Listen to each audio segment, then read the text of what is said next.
prove it to these other teams out there that not only are we the best team in the boat, but we have the best mechanics, best technicians to have this boat prepared to run this race. It's dangerous, you know, and the water hurts hard. When you hit the water, there's no soft barrier walls. It's an impact, and it's going to hurt. We can't afford to have any more bad luck and keep our season on track. Every bend, every corner, every straightaway is different. It has to be done right the first time. There's no second chance.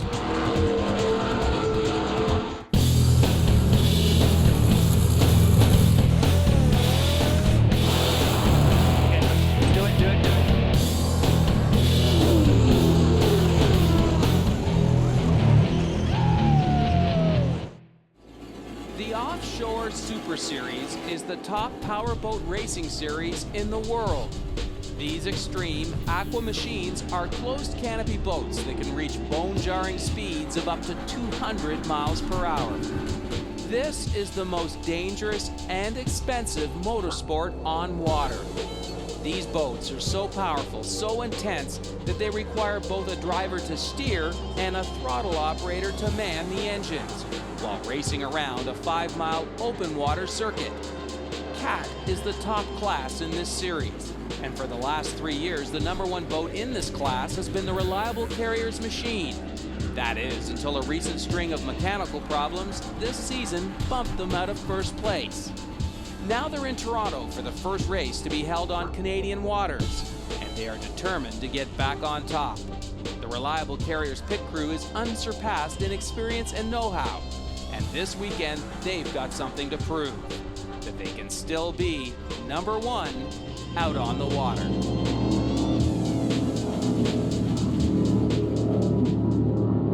Well, currently we're in second place. Obviously we have a very competitive boat. It's very fast. Unfortunately we've had some bad luck come our way the last couple races, so it's time to redeem ourselves and get in the first place. There are no pit stops in these races.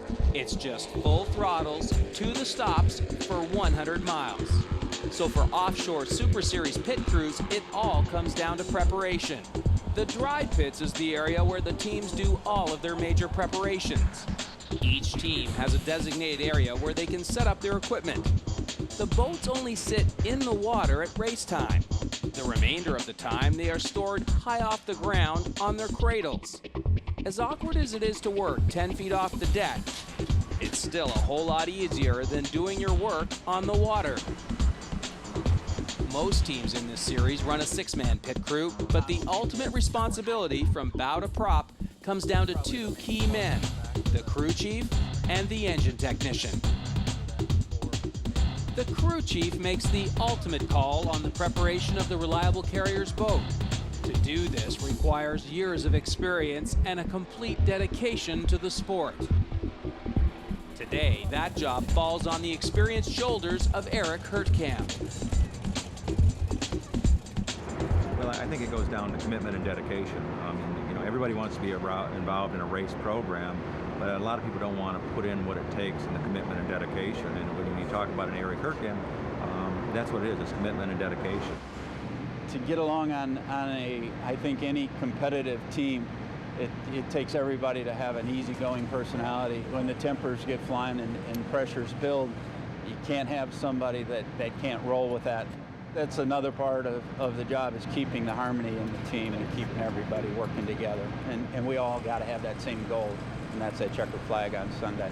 We communicate well. A lot of times, I think Heath realizes what I'm thinking, and I realize what he's thinking. So it's a pretty good match between the two of us. He's pretty skilled in what he does, and I'm skilled in what I do, and we have a great relationship, and I enjoy working with him. The Reliable Carriers boat is powered by 2 specialized Stirling engines. Each one generates 800 horsepower, and there is probably no one who knows more about these ultra high-performance engines than Frank McComas. Frank obviously is the engine man. Frank had built many engines. Frank was employed. He came from Stirling himself. So there's no better person to work on these engines than the guy that used to build these engines. So he works in our camp now solely for Reliable Carriers to give us the ins and outs with these engines, and that's what we need on any given day. We go through everything after every race, put a wrench on everything. Hopefully nothing falls off. If it's a rough water race, you really have to pay attention and put a wrench on every nut, bolt, just so it does not fall off. And put a couple extra zip ties, put a couple extra wraparound hoses, lines, anything possible. And you just have to just sit here and just take your eyes and keep looking over everything and hopefully you got everything. And most of the time, we do. Steve Curtis is the throttle man for the Reliable Carriers team. Amongst his competitors, he is regarded as the best there is. And while he's not part of the team's pit crew, he can usually be found with his sleeves rolled up, working alongside them. Well, as a throttleman of the boat, I really deal with the speed and the trim of the boat. So I organise the bow, attitude, make sure we don't go over backwards or roll over, which we've done once or twice. So basically really doing what they would do in a plane when you're not actually steering it. So just keeping it up on top, nice and loose, flying as high as we can without getting in too much trouble. The Reliable Carriers boat is owned and piloted by Tom Abrams, a self-made millionaire whose automobile transporting company is the sole sponsor of this boat. It's his hobby, his passion, and he takes it very seriously. Tom is a great guy. He likes perfection, and he expects the best of everybody, whether you're a wheel polisher or you're a crew chief or you're a mechanic or a truck driver. He wants you to be on this team, and he wants you to be 110% all the time, and that's what he expects out of you. And we believe as we hit the water tomorrow that we're going to prove it to these other teams out there that not only are we the best team in the boat, that we have the best mechanics, best technicians to have this boat prepared to run this race. Hi, I'm Brian Abrams, and my dad's the driver and owner of Reliable. On the crew, I help tear down, turn it, do all the work on the boat and everything. My dad's been racing another boat before this one too, and so I've been always in boats and racing, and then I have a go-kart that I drive at home and everything. This is our support trailer. Up here is the owner's lounge. We have that for the owner and his family, and when he got into racing, he wanted it to be a family thing for this team. Not all the teams look at it that way, but Tom definitely does. The boys are playing PlayStation right now. We have internet, DirecTV. It's all done in teak and granite. We tried to make it as comfortable as home. Over here, on the other end of it, we try to keep on the cutting edge of technology. Again, a lot of the teams are just out here trying to do the best they can with hand tools and whatever they can, but we've got race pack systems where we're monitoring the telemetry of the boat at all times. This is a download from a recent run, pretty much confirms what we've seen on the water, that everything was performing as expected. We're always downloading and checking our data. Back here, we've got just refreshments for the guys. Pretty much everything you would need in a shop is right here at our reach. We've got tools, and Frank is rebuilding something here on the changing a connector on MSD. our MSD box here. Found a bad connector.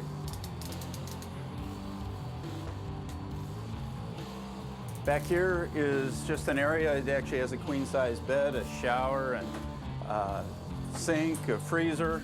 If one of the guys need to get away from the rush, we can actually open this bed for them here and close the door, give them a little privacy, let them unwind, chill out, and get ready to run the boat.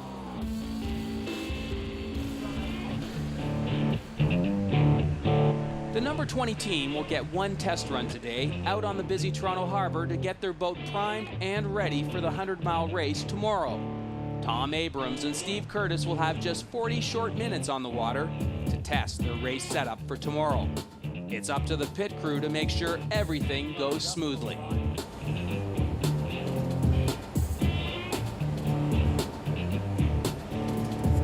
This is our air intake. This forces air directly onto the carburetor and sort of forces a little bit of air in there, so hopefully gives us a little bit more horsepower.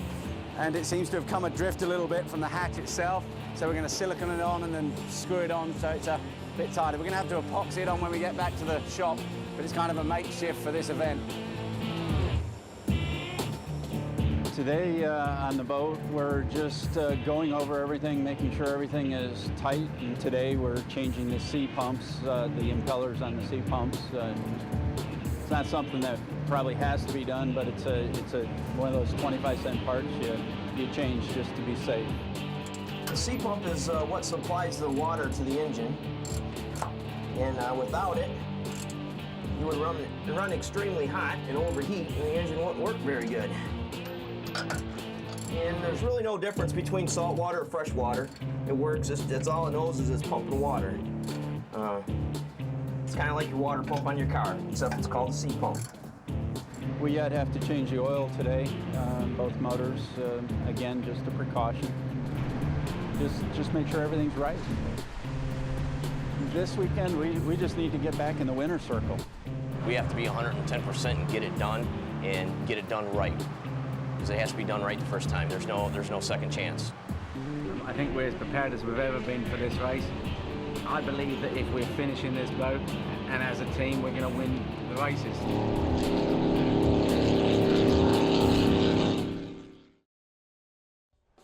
Now that the Reliable Carriers team have completed their pre-race checklist, they have just 1 hour remaining before starting the only practice session heading into tomorrow's race.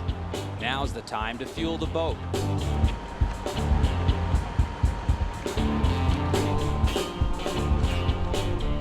On a 100-mile race, we'll go through 100 gallons of fuel. We burn a gallon a mile.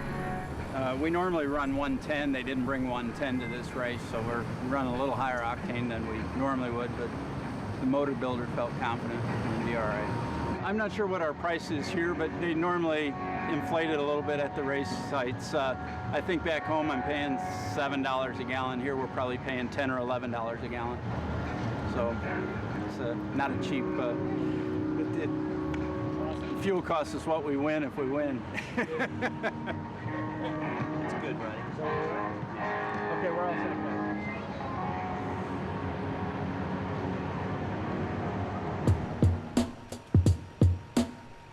While their boat waits in line for the crane, the team decides to take a moment to grab a quick bite to eat and soak in some of the local scenery. The break, however, does not last for long. News of a backup at the docking crane confirms that their precious practice session is about to be cut short. With less time on the water, the pit crew decides to change the spacers on the stern drive. The drive shaft is the part of the engine's transmission that hangs out the back of the boat and drives the propeller as it churns in the water. Spacers are used to lengthen or shorten the drive shaft. Changing the lengths of the boat's drive raises or lowers the propeller's position in the water, which in turn makes the bow of the boat ride either high or low in the water. Yeah, we're going to raise the drives up a little bit, which should give us a little bit more acceleration out of the bends. It makes it a little more difficult to handle. But because the testing time's been cut back, we're going to try and do it. You know, we normally run the boat at this setup, so we're going to just try something a little different here. Because it's not salt water, it's fresh water. You've got less buoyancy in the water. So we're hoping that this might give us a little bit of an advantage. This propeller shaft, we're going to raise it a quarter of an inch, we'll be a quarter of an inch higher. We took out a 1-inch spacer and replaced it with a 3/4 inch spacer, which moved our drives up a quarter of an inch. It doesn't seem like much, but that'll probably be the difference of a couple miles an hour and considerable acceleration. So we actually 1/4 inch is the finest increments we work in. The manufacturer of the drive makes spacers in 1/2 inch increments, and we had some made in 3/4 or in 1/4 inch increments because it does make a difference, that little bit. It's been delayed here to getting the boats on the water, so the guys are rushing really hard to get the boat ready to go, and obviously we got to win the race tomorrow. Just like NASCAR would have done, right? We need to screw those air guns. Yeah, we used to do that. Stainless stuff. It fuels up, you know, it gets hot.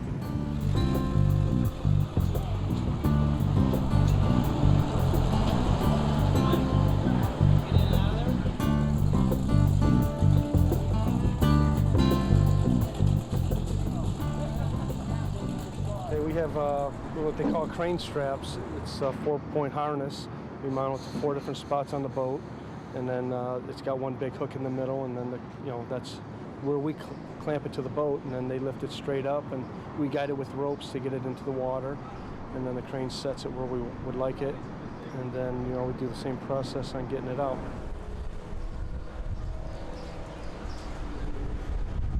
Each race weekend, the reality of what can happen out on the open water is never far from the pit crew's minds. Powerboat racing has to be one of the most dangerous sports on the planet, and high-speed crashes are often fatal.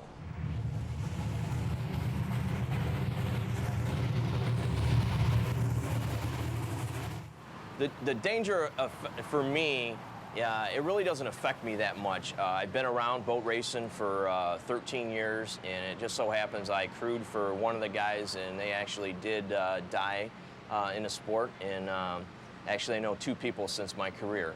And it's just like any other motorsports. Anybody that gets in these things, whether it's a car or a boat, they know it's a risk, and it's dangerous. And the water hurts hard. You look at other forms of racing, they come up with soft barrier walls and stuff like that. Well, when you hit the water, there's no soft barrier walls. It's an impact, and it's going to hurt. And I hope and pray every race when they get in. I always shake their hand, tell them safe, keep it right side up, and bring it back home. These things are awesome. You got 2 engines, pumping out close to 2,000 horsepower or whatever, and you're running them on the edge. It's a pretty wild feeling, and it changes. It's not like car racing where you've always got the tarmac, always stays the same. Every bend, every corner, every straightaway is different. Even if it's flat sometimes, you hit a wake, the boat would jump sideways 20 feet. It's a wild feeling. It's a rush. During this 40-minute test session, Tom Abrams and Steve Curtis will push their boat to the limit, testing every element of their race setup. They also need to make sure they've made the right propeller and spacer choice for the new Toronto course. Ultimately, they'll need to verify that there will be no mechanical failures tomorrow. And the best way to do this is to push the throttles down to their stops and see how everything feels and sounds at 150 miles an hour.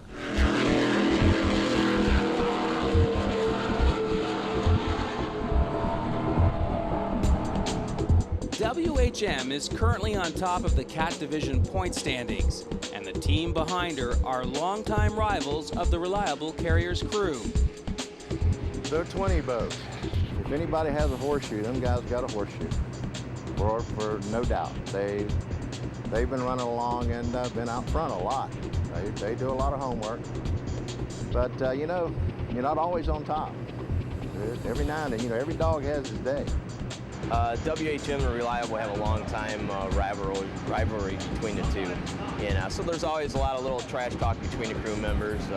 But you know what? The final results are at the end of the day. And if we're out front, that speaks enough for itself.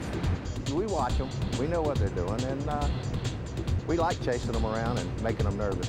And it seems to show. I mean, they've had some problems with the bottom of the boat. They can't seem to keep it down. They have to turn it upside down every now and then just to make sure they know how to fix it. WHM is in the lead in the point standings right now, and one of the reasons is because we flipped in Fort Myers. If we didn't flip in Fort Myers, I think we'd be like only 5 points behind. But if we win today and they come in 3rd place today, we're right back in the hunt of things. But it's fun chasing them around, making them do crazy stuff. We enjoy it.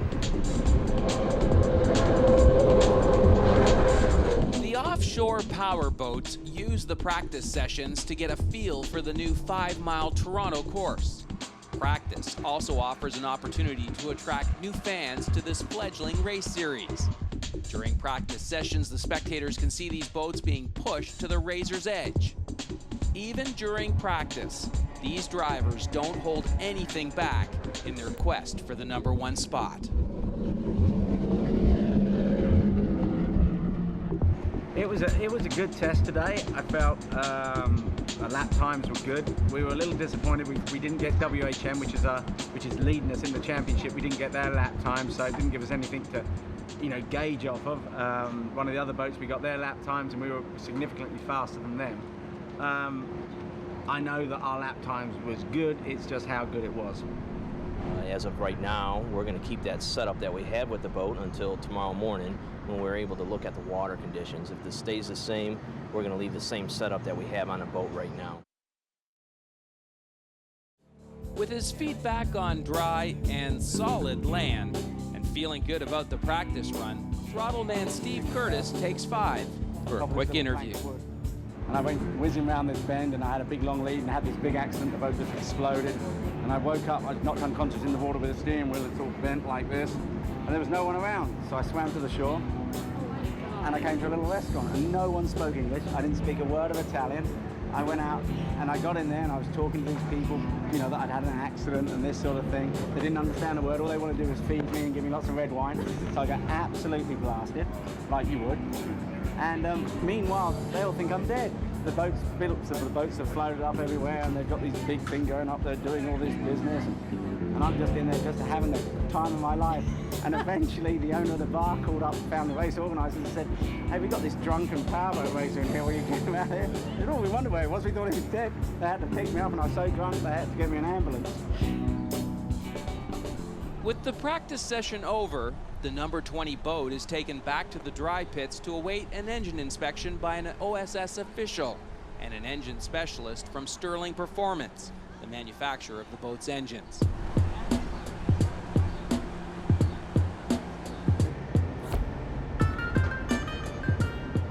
Driving these big rigs is no walk in the park at the best of times. Hook up a $1 million racing boat as cargo, and you've certainly got your hands full. It takes solid nerves and years of practice to get behind the wheel of one of these trucks.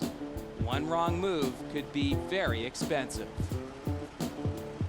Ronnie's probably one of the most experienced truck drivers in this whole offshore series circuit. He drives for Reliable for a living. He's one of Tom's #1 drivers, and he's awesome driving around these big trucks. As you can tell, it's pretty long wheelbase, and he's one of the best I've worked with in a long time.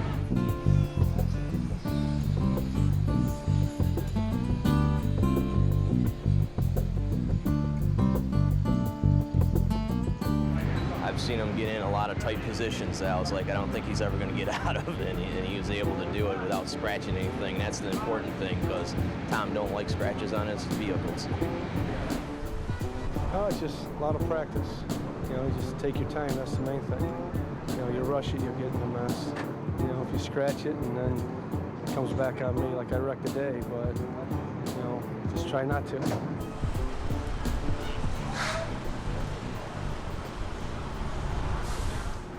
The guys at the back of the engine right now, one of them's Jason, he's from Sterling Performance, and the other guy was Dennis, which is the OSS inspector.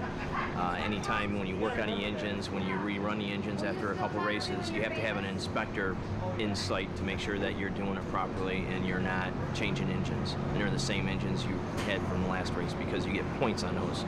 So they're up there doing the last final adjustments on that, and they're going to give the okay to go. And when they do give the okay to go, then we're going to make our final last little things, and we'll be done for the day.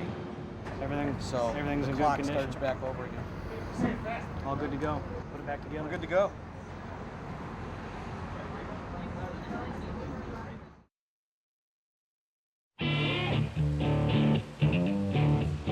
Race days start early for the pit crew. They must leave themselves plenty of time to work on the boat's setup for each new course and potentially changing weather conditions. Today's race day, it's Sunday. One of the things we usually do is we back the boat up to an area where we can start up the engines to make sure everything's okay, because obviously yesterday did a lot of minor adjustments. We want to fire them up and make sure everything's okay so we don't have a problem when we go put it in the water. So it's kind of a pre-race test fire.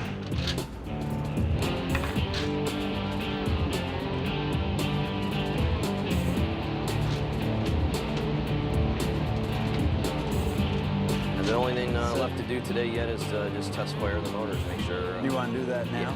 Yeah. That'd probably be a good idea. Done and over with. In case there is an issue, we're not waiting till the last minute. We got several hours that we can fix it if there's an issue. Just got to get the water hose picked up. Neutral, go ahead.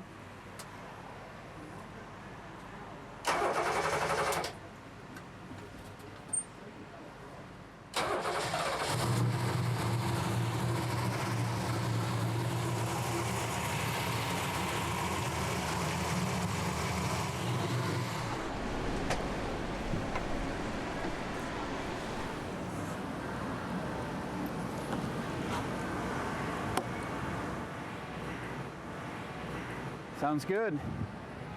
Thing looks good. Ready to go.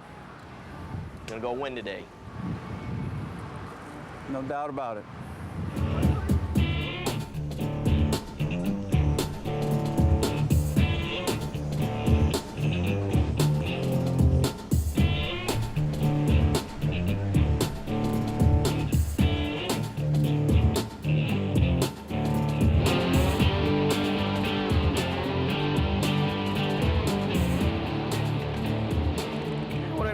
Just a couple little last-minute race preparations, you know, just to make sure the props slide on and off nice and easy.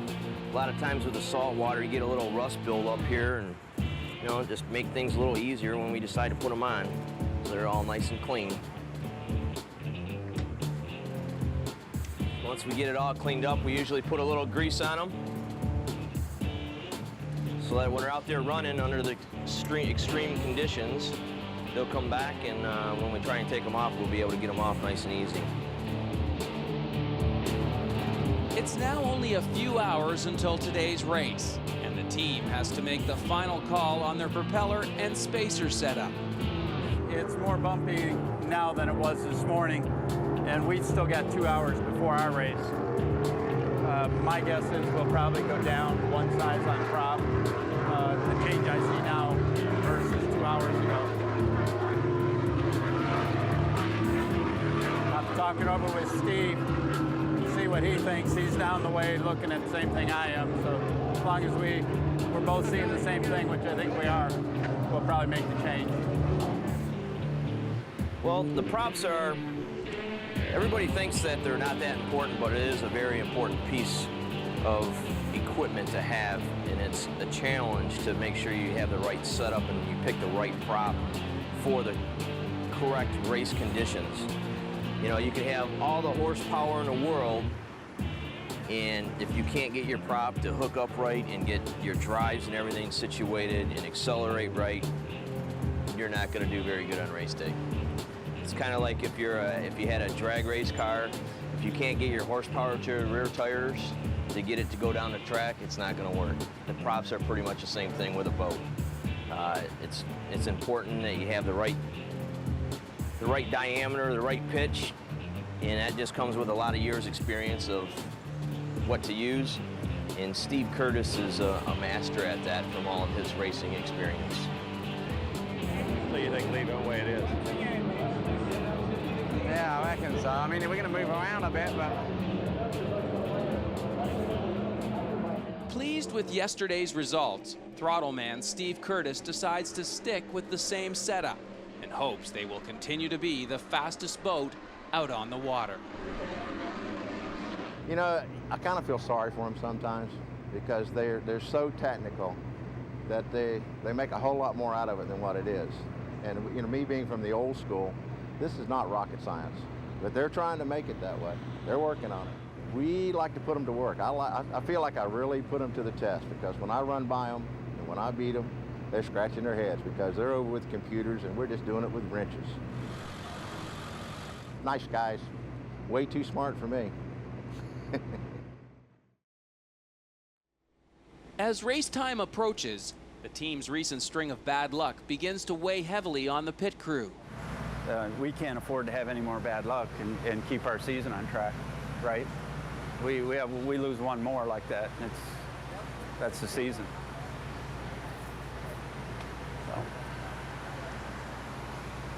So. What do you? They've glassed in the lead. I've got decals to put on. I'm done with everything. I'm ready to go. You're all set? I'm ready to put props on. Drain plugs. Well, we're going to run the same ones we ran yesterday, 33s. Go ahead and put them on. Put the covers on. Go ahead. What time are we going to go to the crane? 1:30. We'll head over to the crane. 1:30 it is. Okay.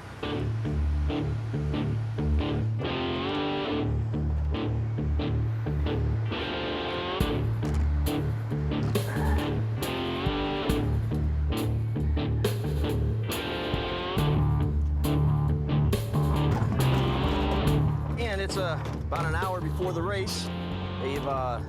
Eric and Steve and Tom have checked out the water situation. And the setup on the boat is going to stay the same, and we just now picked our propeller selection for the day. So we're going to be ready to go.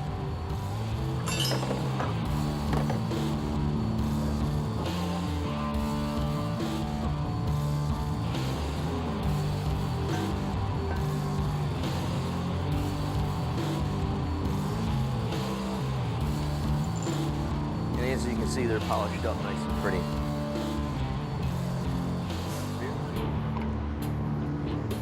And as if you notice real closely, you can tell how sharp these are. Any little nick on any one of these, after every run, we go ahead and file them down, put sandpaper on them because you want them nice and sharp so it cuts the water really, really well. You don't want anything for friction to slow you down.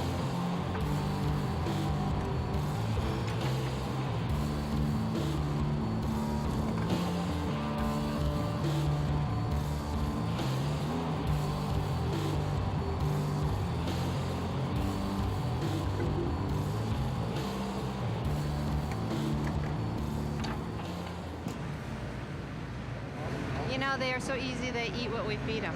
Isn't that great? But you know what? My theory is, you know, you probably shouldn't eat too much before you go out there and race. So, but no, they eat what we feed them. And this is a staple for out here. I mean, you can't do too much. You can't do like Caesar salad and all that. These make you go faster on the water. There's secret ingredients in here. Mystery food, mystery meat. 72. With only minutes remaining before the boat has to leave the dry pits for the start, the Reliable Carriers team goes over their final race strategy one last time. Their main concern is the current series leader, the WHM boat. What we were talking about is when we come out way back on the parade lap, he's going to start accelerating. So we're coming out of that parade lap on that one corner. Right. We're going to be accelerating all the way. We're going to push the Going wide. We're going to That's push what I the say. field. You just, even on the parade lap, don't let Billy get a nose in front of us. He always does. He was pushing the pace boat last race. I wouldn't even look at the pace boat. Just let Billy push, but don't let him get in front of us. All right. We're not going to let him dictate what the race does.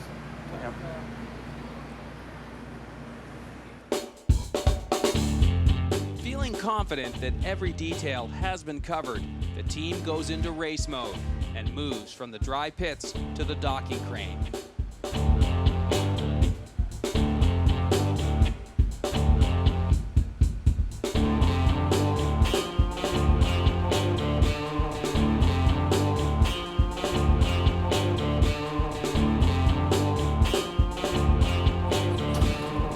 The wind in the Toronto harbor has suddenly changed direction, and so must the pit crew. Eric decides they must quickly make a spacer change that will allow the boat to cut through the choppy water. One last minute adjustment.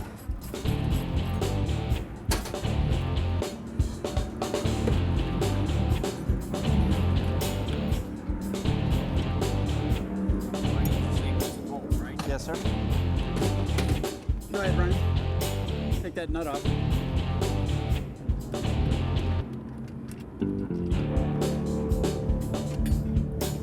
The number 20 team replaces their spacer with one that is slightly smaller.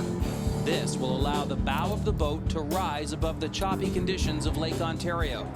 That slight lift should translate into better handling and more speed. We stayed with the 33, but we went down a 1/4 inch. We compromised.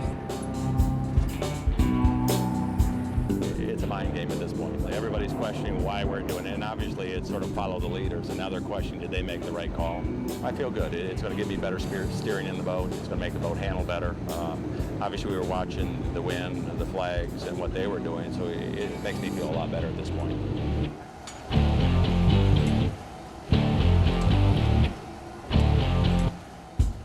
Before each race, all boats in this class are weighed while being moved with the docking crane.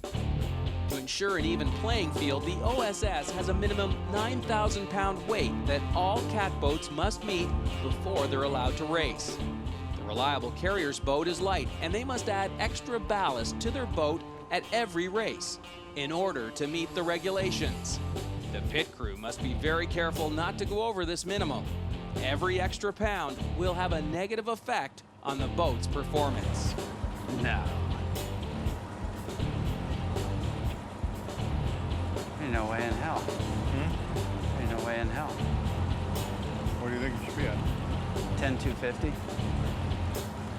Set it down, pick it up again if you want. Is there anything in the cockpit? Helmets and everything's in there, isn't it? Helmet. Can I set it down? That's You mind? 14 pounds. There's 2 helmets, there's fenders. We're 200 pounds heavier than we should be. Well, we added 150. I've counted that. All right. What else is in there? That's it. That's it? All right, we'll put it in. I'll just take out what I need to take out. I'll make sure I come out on this crane, though, so I can... What's that? I want to come out on this scale so it weighs the same, because I'm going to adjust for that. Yeah, you have to. Okay, cool. All right, we'll deal with it. All right. That don't make sense. That don't make any sense. Unless our reading yesterday was wrong.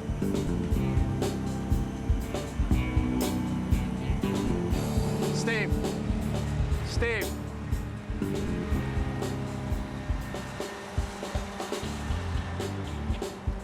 We're really heavy. How heavy?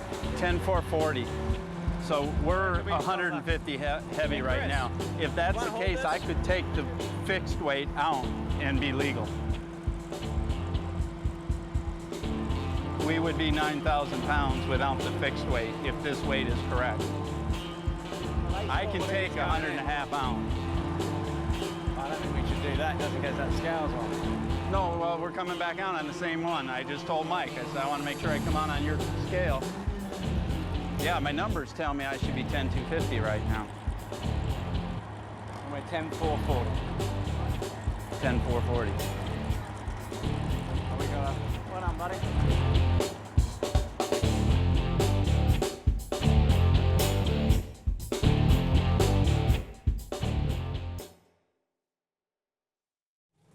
After a second weighing of the boat, the Toronto scales readings are consistent. Eric is certain that his numbers are correct, but goes ahead and removes 150 pounds of lead weight from the engine compartment at the stern of the boat.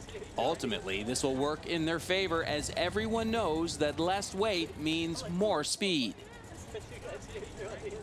The OSS may be the only motorsports series in which competing teams can be found standing, walking, or sitting on each other's racing machines.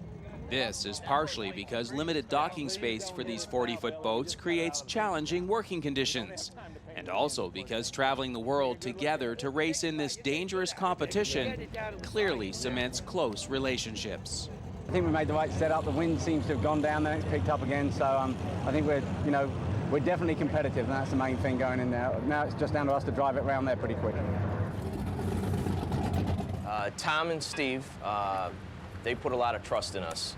If they didn't have trust in us, we would not be working for the team. You know, they rely the trust fact that when the boat leaves the dock, I turn the air bottles on for them. Because if I don't turn the air bottles on for them, then they don't have any air. If they go out there and crash, then they don't have any air. So, you know, they could intentionally dive and drown if they don't have any air in their air system. So, I mean, it's just one thing after another.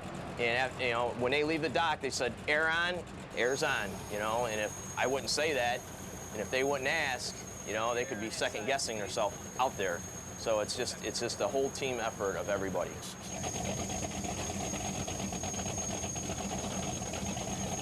When the boat leaves the dock and it goes out there and it mills around, I always worry, you know, is the batteries charged up enough? You know, if it stalls, is it going to restart again? So when that boat's out there running, by the time it does its, you know, 12 laps for the race or 18 laps for the race, I always have to chew a lot of gum or play with a pencil because it's just intense. You know, you always think to yourself, you know, is this bolt tight? Or is that safety wired? Or is this zip tied? Or is a header going to fall off? Is a water hose going to break? You know, it's just non-stop until the race is done, and then you go, whew, I did it, you know. And then after that, the adrenaline goes to the next race.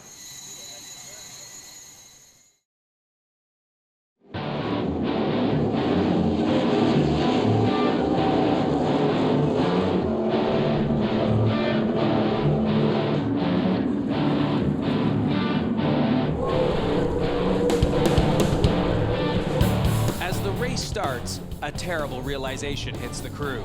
The reliable carrier's boat is nowhere to be seen. only has the boat not started the race, but the crew is unable to make contact with the boat by radio. Frustrated by the lack of radio reception at the water's edge, one of the crew members rushes inland in an effort to make radio contact with the boat. The all call goes out as vital seconds are lost. Steve or Tom, this is Frank. You got a copy? Eric, this is Frank. You got a copy? Loud and clear. Clear, Frank. I had radio contact with Tom and Steve, and I lost them.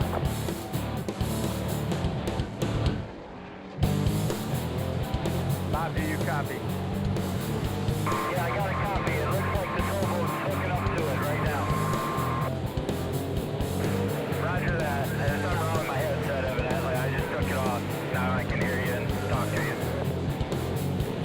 Yeah, there's a towboat alongside them right now. They're out of the boat on the deck, and it looks like they're hooking the towboats up. Roger that. Yeah, the towboat's got them. I think they're going to be under tow now. So I think that's the end of it.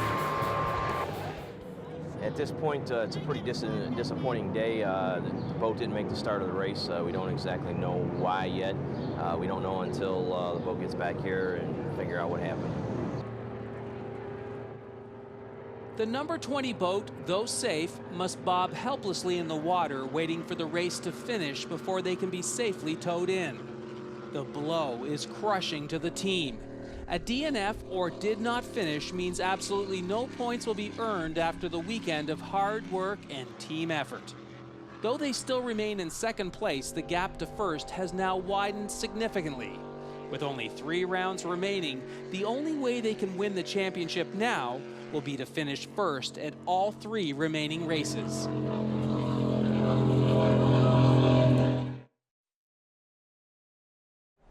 Where are you guys at?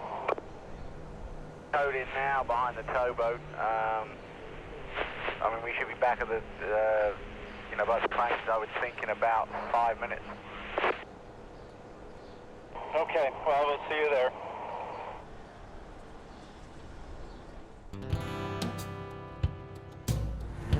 When I first realized we had a problem is when the boat didn't go by me down on turn 7. So from there it was dead silent.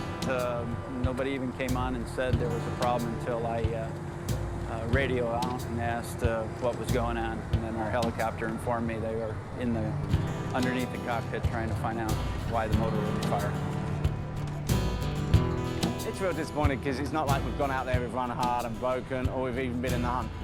We might as well stayed home this weekend and, watched it on TV, for all the good it did us. So it's very disappointing. The guys have put a tremendous amount of effort into it, and it's all come to zilch. Oh, I feel very disappointed. I'm sure everybody on this team feels just as disappointed, and I'm sure Tom and Steve feel the most disappointment because it's somewhat embarrassing when you're sitting out in the middle of the field. You can't go anywhere, and all the other boats are running by you, and you got to get towed in.